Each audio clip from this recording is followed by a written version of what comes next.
xibaar yu wér te wóor ca tàng ba abonnez-vous pour ngeen di mën di jot suñuy vidéo. dal leen ak jàmm seen chaîne bi di Buzz 221 HD kii di El Malick Ndiaye di président de l'Assemblée nationale ginnaaw ba Thierno Alassane Sall génnee daal di koy tiiñal daal di xamal sénégalais yi que ne ci marché bi nga xam ne moom la waroon a daal di jébbal kullu député bu daal di nekk biir assemblée nationale akub oto que ne marché boobee amul transparence si li ni mel kii di El Malick Ndiaye daal dina koy xamal que ne marché boobee non seulement am na transparence waaye tamit daal dina koy xamal que ne xaalis bu ñu ko joxoon ngir mu daal di koy jëndee akub oto bu muy liggéeyee xaalis boobee ay député la jël daal di koy séddale te ne ci député yooyee député opposition bi ñoom ñoo ci daal di bokk si li ni mel kii di El Malick Ndiaye ne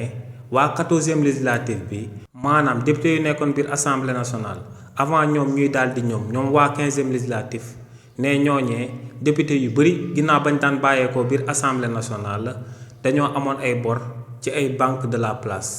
nee nag sëgëm ñooñee son excellence président Bassirou Diomaye Diakhar Faye moo jëloon ndogal daal di dissoudre assemblée nationale ginnaaw bañ fi amee 2 ans te ñooñee waroon fee am 5 ans ne li ni mel da leen a bettoon te loolee moom moo sababoon ñu amoon ay bor yu bëri ci banque de la place nee nag député yooyee nga xam ne ñu ci ëppoon waa député opposition bi lañ ne ginnaaw bañ ko tabbee président de l'Assemblée nationale ne ñooñee dañoo ñëwoon daal di koy seet si daal di koy xamal problème boobee nee nag si li ni mel bañ ko koy xamal ne ci waxtu boobee moo ngi soog a jël fonction te ne ci boobu jëndalaguñ ko woon oto bi nga xam ne moom la war a daal di liggéeyee te ñu war ko koo jébbal par la force nee nag si li ni mel kii di Amadou Mame Diop nekkoon président de l'Assemblée nationale da ko bàyyi woon ak enveloppe bu toll ci 200 millions de francs CFA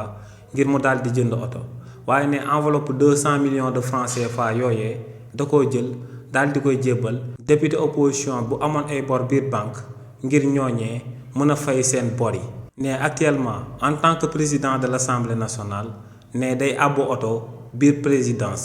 ne njëkk naa daal di àbbu oto yàggul dara oto boobu daal di panne mu delloo ko waat présidence àbbaat leen beneen oto donc ne koo xam ne daal dinañ sax daal di ñàkk voiture de fonction ngir daal di dimbale yeneen député ndax ku mel noonee dina jéem a dugg ci luubal ay alal député yoo xam ne ñoo ngi en fonction waaye tamit kii di El Malick Ndiaye daal di woyal ne ci indemnité de transport bi nga xam ne moom lañ daan jébbal député yi te mu toll ci 900 000 francs par mois ne c'est li ni mel bu jëlul woon ndogal daal di jëndal bépp député bu daal di nekk biir assemblée nationale akub oto ne moom dina daal di continuer di am otoom ba noppi ci 900 000 francs yooyee ñu ko ci jébbal